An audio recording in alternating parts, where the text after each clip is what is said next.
Not dagen så ikke.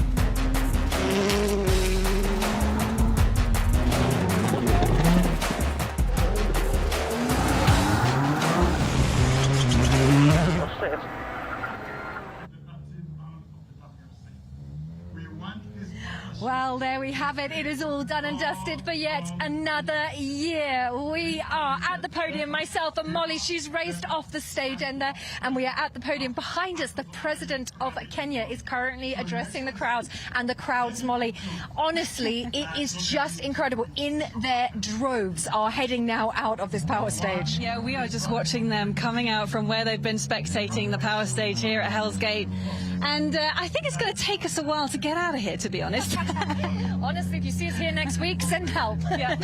Well, what an amazing week it has been, and it has been almost a week. Shakedown started on Wednesday. You were in Nairobi on Thursday. Whew, that was a spectacular scene.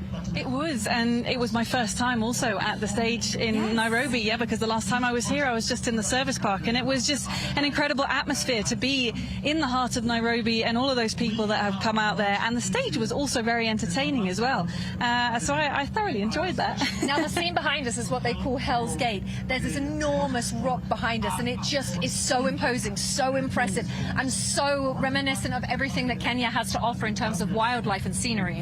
I came in here this morning. We were alone on this road because they wouldn't really let anyone else come in here, and it was amazing. It felt like my own private safari, and we were just driving along. We were about a couple of kilometers down the road from the stop line, and I see a giraffe, and I just get super excited. I was like, stop the car, stop the car, stop the car, and I have a ranger with me and the driver, and they've seen a million of them and think we're crazy. And they're like, what's going on, what's going on? And the funny thing was that I said, I'm just going to get out the car and get a picture closer, and my ranger said, you are not getting out of the car. And I was like, why? Because there are lions, other dangerous animals. You just don't realise, do you? Because we're so sort of involved in the nature during the rally that you don't realise all of the wonderful wildlife that is out there. Okay, well, the podium will continue behind, obviously, for WRC2 as well. Oliver Solberg winning the Forum 8 most stage wins, which was small consolation for the problems that he had so early on with the tyres, but still such a good thing to take away.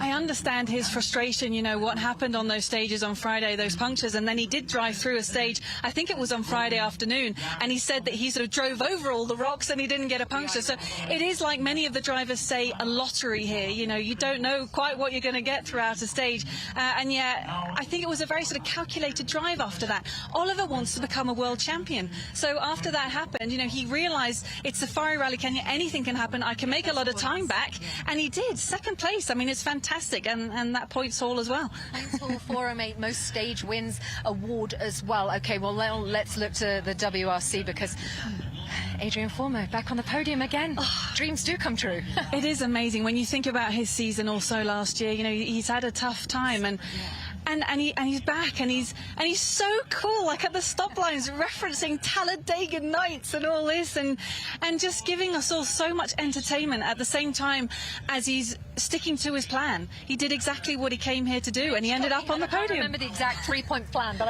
it was something about bring it home. I can't remember, but he stuck to every single element of his three-point plan. Yeah, and it's just so amazing for the team as well, you know, to be able to sit in this position in the championship. You know, they've got these two massive manufacturers that they are up against, and Adrian is just delivering. And also Gregoire, you know, when he came onto conditions this weekend that he's familiar with, fast gravel, he was also really putting in the time. So, you know, he's got some great things ahead of him as well. So I think for M Sport, you know, times are looking really good at the moment. Very exciting times for M Sport, as they are for Taka. He got his first podium here. We know how much he suits the sort of the elements of Safari Rally Kenya, and back again and back on the podium.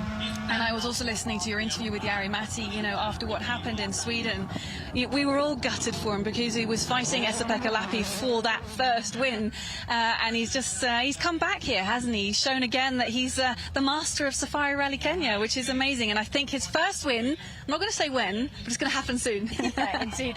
Well, Kalle Rovanpera pretty much glided through every single stage, and of course takes another victory back here at Safari Rally Kenya. Well, two other people that have glided through Safari Rally Kenya is Chenny and PK, who are up on the balcony in Naivasha in the service park. Guys, I'm going to hand down to you for just a little bit. Yeah, thanks very much, Kerry. I wouldn't say glided through, but we've battled our way through. I mean, it's been every time we come here, we said at the start of the weekend the mantra was expect the unexpected, and I guess you can say it delivered, right? Yeah, on every single front, maybe with the exception of the rain coming. But yeah, you're absolutely right, PK. It's been such a dramatic rally, hasn't it? It's really, as we were talking about in commentary, it's really tested the mettle of not just the cars, but the drivers and the teams as well. And for that reason, we can't help but love coming to this place because it's so unique. We don't have anything like this, anything as rough or as tough on the World Rally Championship calendar elsewhere. The rest of the rallies are quite fast and pacey, aren't they? And certainly the gaps are quite tight. So it's been a real privilege to be here and to be a part of it, that's for sure. Yeah, absolutely, and it's interesting, isn't it? We had this wonderful start to the season for Hyundai, but we knew that Toyota are too strong, and they were, especially here, going to bounce back. And again, likewise for the man that won the weekend, won the rally this weekend, Kalle Rovanpera, after a slightly frustrating start to the season in Sweden. I think that kind of gave him the boost he needed, really. We were kind of almost expecting this to come. Yeah, he's been on cloud 9 and above actually this entire weekend, hasn't he? He's been phenomenal. You know, to attack the stages the way that he did, particularly on Friday and Saturday, and not pick up any damage. And what he'd done is he'd compartmentalised the stages in bits. He knew, you know, on a single stage where he could push and make time, and in other places where he needed to back off and protect the car. It was a real champion's drive. And for me, actually, what we've seen this weekend is one of the best drives of his career, because he has been the whole package. When everybody else has had a problem, Kalle Rovanpera has been able to avoid problems, and more importantly than that, bang in hot times. So, you know, he's been phenomenal. Yeah, I was a bit cheeky with him yesterday. I said, how much of it is genius and how much of it is luck? And he sort of, I love the fact that he sort of thought about it. Yeah, I am pretty good. He's like, well, you know, he knows how he can manage it, but you have to have a little bit of luck to do the pace that he's done out there on these sort of roads as well, don't you? Yeah, no, absolutely. You're 100% right. There has been an element of luck, I suppose, as well, but you've still got to find yourself in the position to make. You've got to make luck for yourself. Do you know what I mean? And that's what he's done. He's been very good at it. He got most of the work done for me on Friday. So it's a great victory for Kalle Rovanpera, a great victory for Toyota, and Jonne Halton, that man beside him, has guided him all the way through this event. You know, the pair of them, the whole Toyota package, the whole Kalle Rovanpera package has been second to none this weekend. Yeah, top class. Absolutely. Should really qualify. It's not really lucky that he's won, but it's an element of everyone else has had a bit of bad luck, which is what you expect here because there's so many hazards here. But it's the fact that he managed to drive through at those paces, and the first run through Sleeping Warrior for me, that was immense, right? Yeah, that is actually where he made the big difference. He went 11.1 seconds quicker than anybody else. You know, the times were so tight elsewhere. Kalle Rovanpera just blew them all out of the water, and that's where he made the first big difference. Yeah, you're right. Yeah, and we had Takamoto Katsuta obviously getting that third podium here, I should say, second place finish here. It was just quite incredible in itself, and it's interesting as well. We got these guys there that aren't really always competing at the top level of the championship, because obviously Robert Neuville and Evans are fighting there at the front. But what a drive it's been from Taka, because it's something about this place that he loves, right? Yeah, I mean, he comes here with a strategy, and that's to stay out of trouble, and when other people have issues, he just kind of picks them off and works his way up the leaderboard. But that has been his strategy previously. Yes, this year he applied the same, but he has also upped the pace a little bit over the last 24 hours, and you know, and he's had to do that. And again, we said it in commentary. For me, Takamoto Katsuta is now a regular front runner. You know, there's no question that he has upped the mark. He's upped the pace. We saw it in Sweden. I mean, he was genuinely fighting for a win there. Same as Japan last year, he was outpacing the best in the world. So for me, Takamoto Katsuta, yes, we should absolutely celebrate the fact that he's on the podium, but I think it's going to be more of a regular thing. I hope it's going to be more of a regular thing, and I'm looking forward to one hell of a party when that man wins a rally. Yeah, absolutely. I mean, well, where do you see, you look at this, obviously we're back to Europe now, we've got the tarmac in Croatia. Where do you see the next event then that Taka would be right up there fighting at the front? Look, I think he's going to be knocking on the door wherever we go. I think he's going to be thereabouts, there or thereabouts, pace-wise with everybody. I know we obviously know that he's quick in Finland, so I would expect, and he's done a lot of testing in Finland, so I would expect him to be bang on the pace in Finland, and then of course I hope that win comes before Japan. But if the first win comes in Japan, then that would be a very, very special thing as well, wouldn't it? So yeah, absolutely. Yeah, I think for me the key places for me are going to be Finland and Japan. Yeah, let's see. It's going to be exciting as we head back to Europe in a few weeks' time, and of course it's been a wonderful weekend here. Just confirmation then, these were the finishing standings with Rovanpera taking that second victory here in Safari by a minute and a half, just over a minute and a half, and Takamoto Katsuta. For Mo, again, got to remind ourselves that he did have this back-to-back podium finishes. It's been quite a start to the season for the rejuvenated Frenchman. Evans and Neuville, the championship frontrunners, taking 4th and 5th in the overall standings, but of course all those bonus points coming into play with Super Sunday and the Wolf Power stage. It's all been wonderful to watch, and got to give great credit again. We talked about it a lot to Gus Greensmith there with that wonderful victory. It's a victory in WRC2, and just you can see from the leaderboard, it's actually a 6th place overall as well for Gus Greensmith. So he gets a few overall WRC points, and Oliver Solberg fighting back from the double puncher on Friday. Oit Tanak there, consolation 8th, plus the points he got actually in the end. This is the great thing about the new championship standings and the point system this year, that Oit Tanak there, you think what a disaster of a weekend he's had, but he's actually moved up the standings.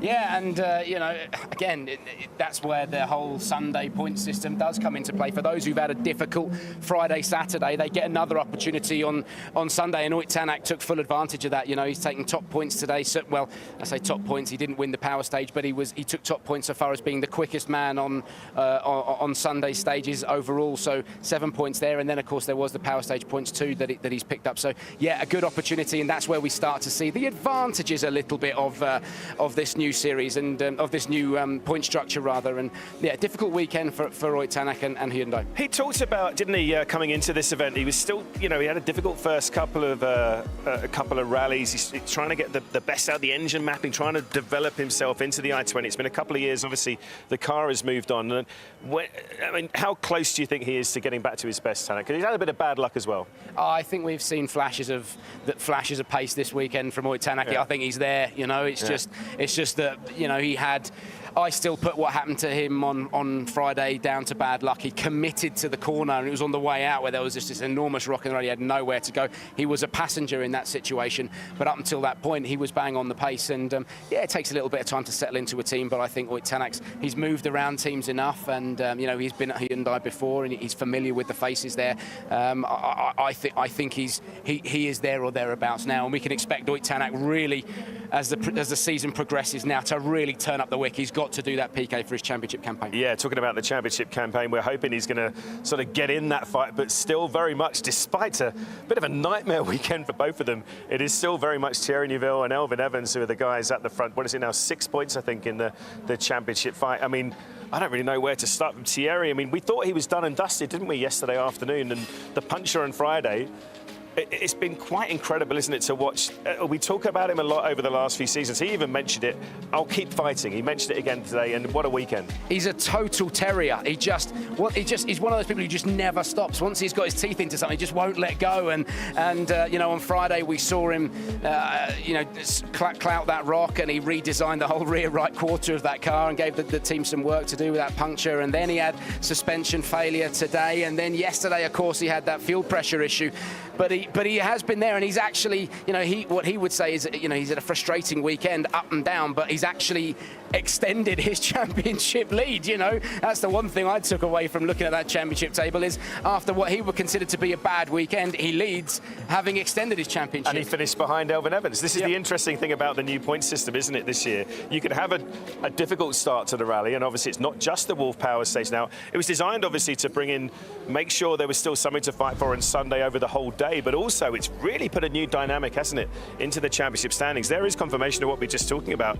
6 points now now the gap from Neuville to Evans. So yeah, as you say, he's extended it by 3 points despite finishing just behind him in the overall standings. Adrian Formeau, incredibly still up there in third place. Not incredibly, actually, he deserves it. It's been quite a start to him. And yeah, as we said, Oitanak also getting a bump up despite a difficult weekend. Kalle Rovanpera, obviously, part of campaign this year, as is Seb Ogier. So Takamoto Katsuta starting to move in the right direction. Look at that, Oliver Solberg and Gus Greensmith in 9th and 10th in the overall WRC standings because of this wonderful starts that they've had in the WRC2 standings. So Elfyn Evans, I mean, where do we go? Again, he was a bit frustrated with himself on the first day, couldn't quite find the balance, and again, just, I mean, that multiple, what was it, three and a half, I'm calling it, because he had 3 full punches and 1 off of the rim on Saturday. What a weekend he's had, I mean, in terms of adversity. Yeah, another man who's had an up and down weekend. The pace has been there when he's been needed. He struggled a little bit on Friday getting the car set up, and then yesterday, as he said, picked up a whole bunch of punctures, had to stop a rake at times to change a tyre, and there's an awful lot of time dropped in that as well. You know, I think, to be honest, Elfyn will be disappointed with this afternoon's performance. He came into this afternoon trailing Oitanak by just 0.3 of a second. He was absolutely in the fight to take 7 points away from Super Sunday, and he unfortunately wasn't able to do that. And then again, only taking one point in the power stage. That's where I think he's come unstuck this weekend, and that's what's allowed Thierry Neuville just to extend his lead. So this afternoon has played a big part in Elfyn Evans' weekend. And it just goes to show as well, doesn't it? All these, you know, the couple of seconds here, it almost equates to points now, doesn't it? If you, with the sort of Super Sunday standings and the World Power Stage. But the World Power Stage was strange, wasn't it? He just seemed to, what was he already when we saw him at that first split, already 4.5 seconds down. He just said he couldn't get to grips with the first half of the stage. Yeah, strange one. Yeah, you're right. He got to the end of the stage and just said, I felt like I wasn't moving at all, and particularly in the first half. And I think that'll be a combination of car setup. He hasn't really been comfortable entirely in the car, and we say it over and over again. If you're not completely confident in the car, if you're not confident in what the car's doing underneath you, you can't attack the stage. And if you can't attack the stage, then you're leaving tenths behind. And I think Elfyn has kind of fallen a little bit that way this weekend. And I think as well, to his credit, the stage had started to deteriorate a little bit as more and more cars had passed through in the power stage. Yeah, we've seen him go pretty racy in Croatia, though, a couple of times in the past, haven't we? He's got to dig deep in Croatia, no question. And we have to talk about, we mentioned it briefly before, WRC2. We're hoping it's a little taste of things to come with Gus Greensmith and Oliver Solberg. And Gus Greensmith, what a drive from that man. And we talked about it a lot. The guy was, we can't exaggerate enough, a very, very sick man when we started this weekend. But how impressed have you been with that drive from Gus to start his season as well this year? I cannot stress how impressed I've been with Gus Greensmith, because, you know, this isn't just any old rally. This is the toughest rally on the planet, the toughest rally at World Rally Championship level. And when you come into it when you're carrying a fever and a sickness, it makes everything just so much harder. And look, I'm fortunate enough to have known Gus for a long, long time, and I have never, ever seen him the way I saw him on Friday. He was very, very poorly, and that is a completely different young man that you see there smiling. You know, he's got his energy back, he feels better. He's had to work so hard for this win, so no, he's done a great job, and he should be delighted with his weekend's work. And as well, the Top Sport and Skoda Motorsport team as well, because it is a team effort here. And I think as well, one of the other things we should say is that Gus kept himself out of trouble, didn't he? And that helps. Yeah, he'll be even more delighted because his team Manchester United won last night, but we won't go into that in too much detail. But yeah, it's been an incredible performance. So there we go, there's the scenes here. It's great to see these smiles. As you say, yeah, it's a 1-2 finish, isn't it, for Top Sport? So let's mention Oliver Solberg as well. He was absolutely devastated at that end of that morning loop on Friday morning at 2 punches. I don't know what it was in it. It was a lot of time lost. Let's just listen to the national anthems for a second.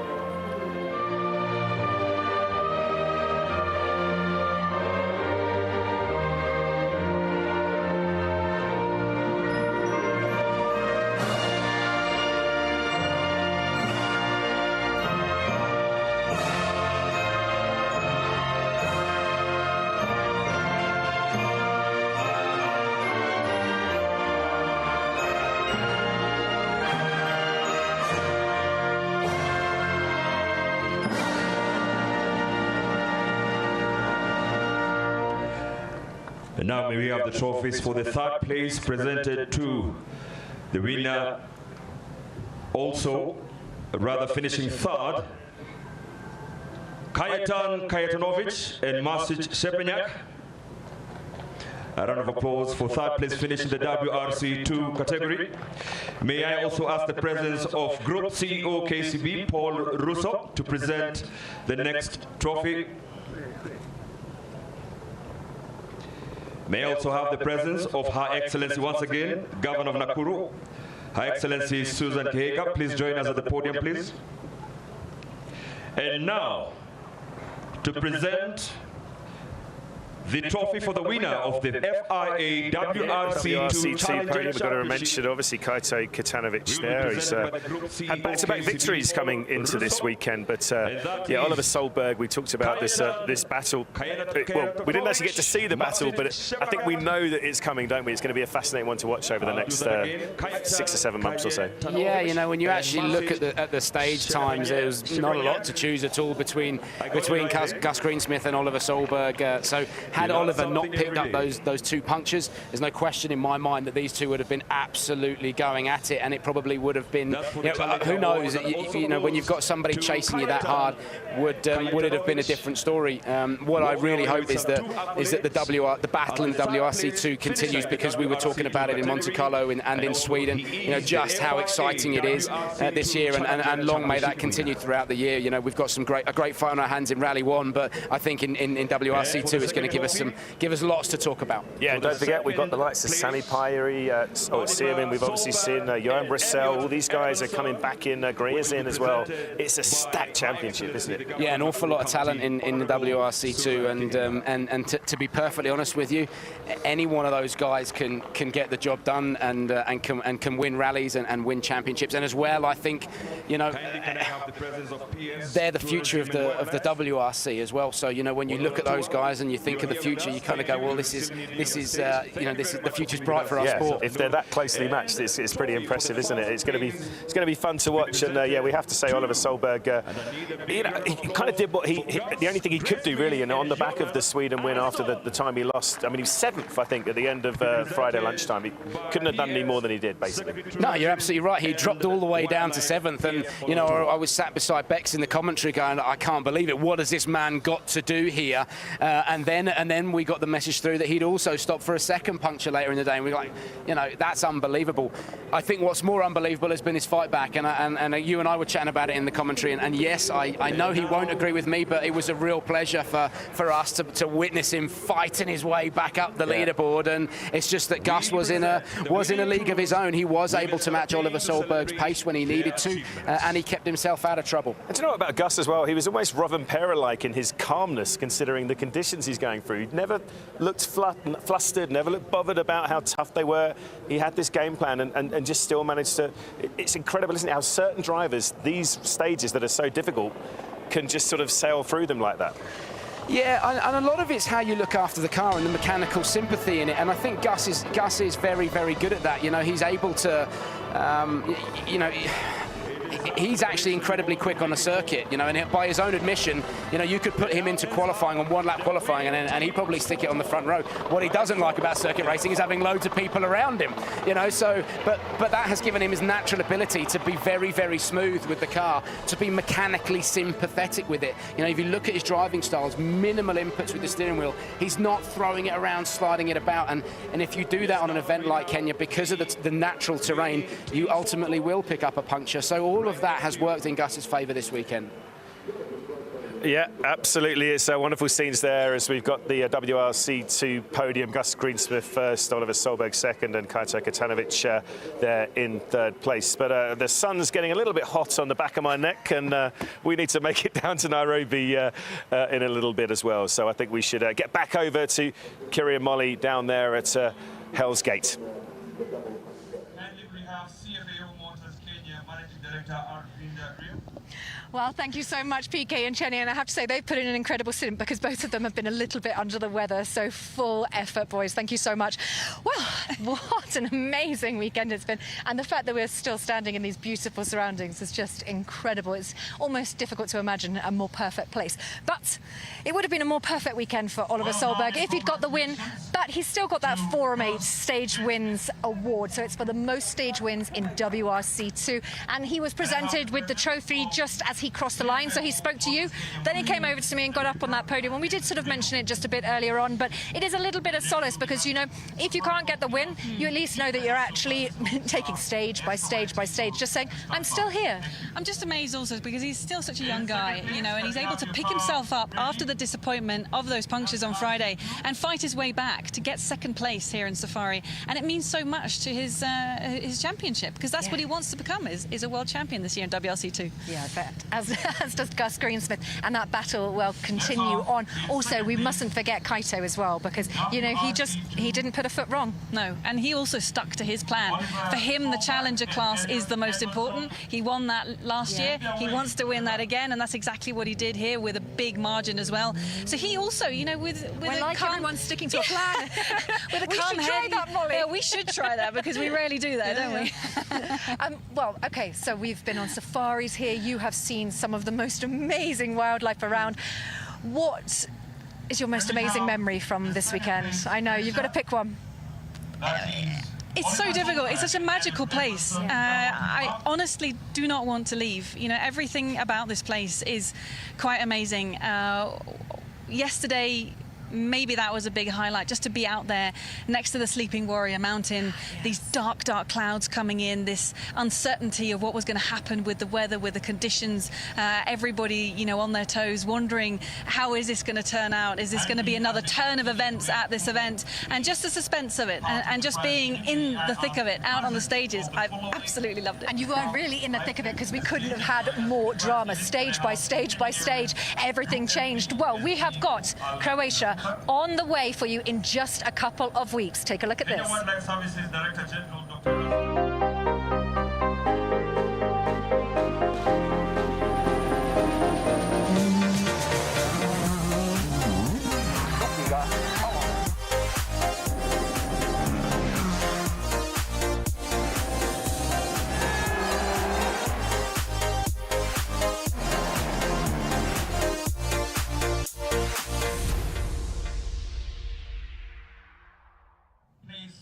Finisher Oliver Solberg and Elliot Edmondson.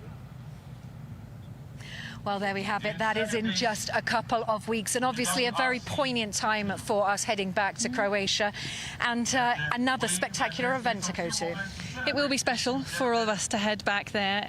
Last year, in my memory, definitely sticks. It was so difficult, but also, you know, this event, this tarmac event, is also very special. You know, the different kinds of tarmac that we see there, just the raw speed that we get back on the tarmac is so different from this event as well, isn't it? And yeah, we're back in Europe again. I don't know what the championship looks like at the moment, but both Thierry and Elvin have taken good points away from here, even though they've had difficult weekends. Indeed. All right, well, the battle will continue between Thierry and Elvin. The action will continue in a matter of weeks' time, but from this magical land, it is goodbye from myself, Molly, and the rest of the team. We'll see you next time.